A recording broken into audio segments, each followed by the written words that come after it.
Morning folks, hope we're all well. I've just watched the Canelo Alvarez Edgar Berlanga fight from last night. I've seen a lot of people online moaning about it, saying that they thought it was a shit fight, it was boring, snooze fest or whatever. I enjoyed it for what it was. It was a clear dominant victory for Canelo Alvarez. That goes without saying. But Edgar Berlanga, I thought, put up a fucking good fight, considering.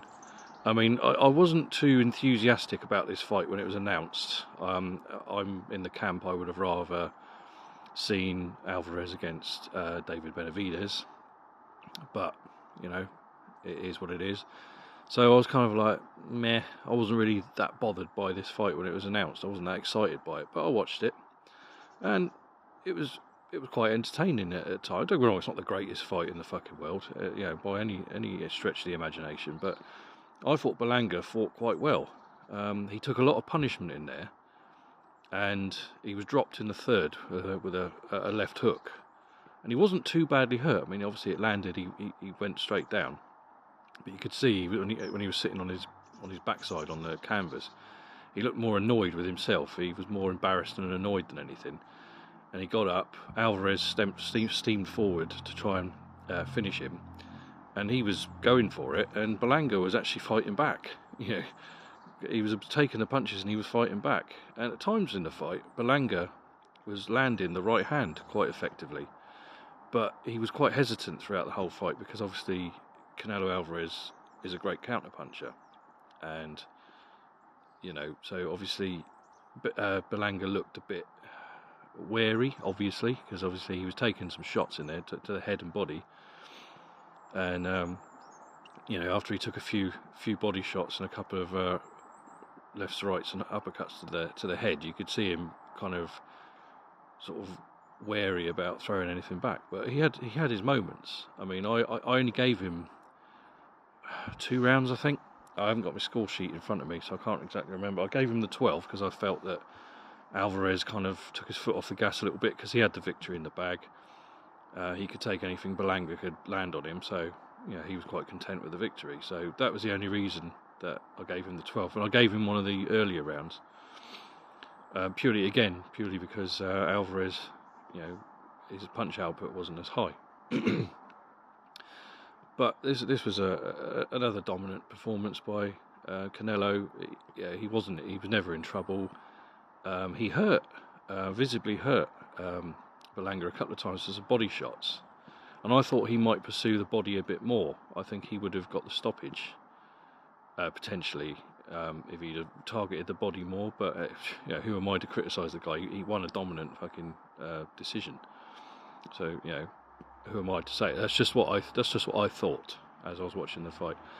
But he had Berlanga where he wanted him against the ropes. Large portions of the fight, he was just letting his hands go when he felt like it. He was landing right uppercuts, left hooks, hooks to the body, overhand rights, and they were bothering Berlanga. And he took a lot of punishment in there. And by the 10th, I wouldn't have been shocked if his corner had pulled him out. They didn't. The fight went on, and he lasted the 12th round.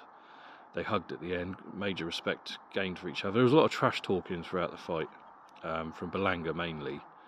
A couple of naughty bits with his head as well. I don't know if they were accidental. They didn't look particularly intentional.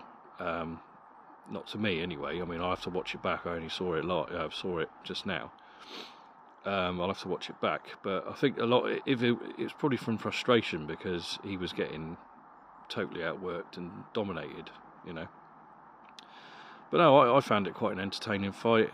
A lot of people I've seen on YouTube comments and Instagram and things like that. A lot of people out there are slagging off the fight, saying it was a snooze fest. Hey, maybe if you found it a snooze fest, fine. Don't get me wrong. Again, as I said, it wasn't the most exciting fight I've ever seen, but it wasn't the worst fight I've ever seen. It was a little bit more exciting than the Charlo fight last year. Let's put it that way, in my opinion.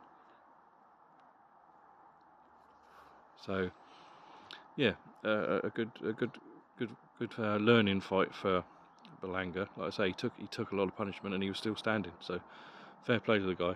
So, But where Alvarez goes from here, I don't really know. He's already had his IBF title taken off him. He's still got the WBA, WBC and WBO titles at 168. Yeah, I don't know really what... I know he did say at one point this week that he would like the Bivol rematch, depending on how Bivol gets on with Beterbiev next month. Now that's a fight I'm really looking forward to. But all in all, decent performance from... dominant performance from Canelo Alvarez, and he's taken another young fighter's unbeaten record. And the only other fight that had any real interest to me, I haven't seen the whole card. I didn't see the Caleb Plant fight. I'll probably have a look at that later. But the only other fight I saw from this card was Erislandy Lara defending his WBA Middleweight title against Danny Garcia. Now again, when this fight was announced, my first reaction was, how the fuck did Danny Garcia earn a title, a world title shot, any world title shot, let alone at middleweight? And this fight was piss poor. There's only one way of putting it. It was a piss poor performance. I was disgusted watching it. That anybody... This is a world title fight. Yeah, they were fighting for a belt that Marvin Hagler's held. I just can't...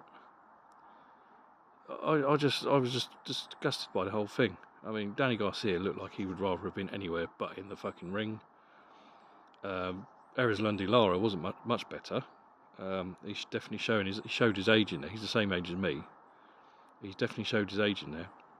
The end came at the end of the 9th. Lara landed a straight left, and it didn't look particularly devastating to me. I wasn't the one taking the punch, but I'm just saying what I saw through my screen. It didn't look particularly devastating. Garcia went down. He sort of staggered back to his corner, and basically he was pulled out, or he quit, whichever way. He didn't want any more. He shouldn't have been in there in the first place. And yeah, it was a pretty piss poor performance. I wasn't very impressed by that. The middleweight division has fucking dropped off in recent years. It is pretty bad at the moment. I like Janibek, but it is pretty fucking terrible in my opinion. It really, really is. There's not much I can say about it. It was just a terrible fight. The division's fucking terrible at the moment, in my opinion. You may disagree, but yeah. So that was that. So that's this weekend's big main fights really. Next week is a card I'm really looking forward to. The card at Wembley, obviously headlined by Anthony Joshua challenging Daniel Dubois for the IBF heavyweight title. Now I'm really looking forward to that one. I'm favouring, in my mind as we speak this second now, I'm favouring Joshua probably by knockout within five rounds. But you never know. This is heavyweight boxing. Only takes one punch, and Daniel Dubois has a fucking punch. So we'll see. But I am looking forward to it, and I'll be speaking to you about that next week. I hope you're all well, folks. Thanks for listening to me ramble on early on a Sunday morning. I hope you're all well. Take care, and I'll speak to you soon.